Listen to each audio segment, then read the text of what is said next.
मुंबई गोवा महामार्गाला 7.5 लागली आहे असं वक्तव्य अजित पवार यांनी केलं आहे। रखडपट्टी आणि दुरावस्थेवरून अजित पवार हे संतापले आहेत। वेगवेगळ्या अडचणींमुळे रस्त्याचे काम रखडल्याचं अजित पवार यांनी म्हटलं आहे।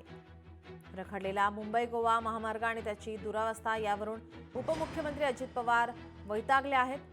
मुंबई गोवा महामार्गाला 7.5 लागली असल्याचं म्हटलंय। दरवर्षी गणेशोत्सव आला की आम्ही सांगतो लवकरच करू, पण तो काही पूर्ण होत नाही। नितीन गडकरी यांनीही यासाठी प्रयत्न केले, पण कधी चुकीचा ठेकेदार तर कधी वेगवेगळ्या अडचणींमुळे रस्त्याचे काम रखडले। तो लवकरच पूर्ण करू असंही त्यांनी स्पष्ट केलंय। माझा हा प्रयत्न असतो चांद्यापासून बांद्यापर्यंत, जिथं जनतेचं मोठ्या प्रमाणावर वर्दळ असती, जाणं येणं असतं, वाहतूक असती, त्या बाबतीमधले रस्ते अतिशय प्राधान्याने चांगले करायचे। दुर्दैवाने तुम्ही पण सगळे मान्य करा, मी पण मान्य करीन, मुंबई गोवा रस्ता तो तर काय त्याला 7.5 लागली काय कळायला मार्ग नाही।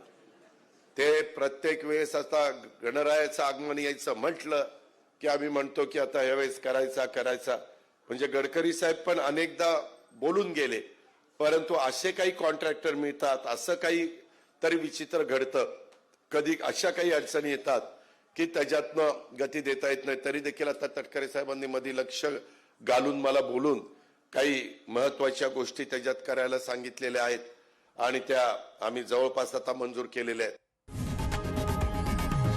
लोकशाही मराठी ऐका, पहा, जागरूक रहा।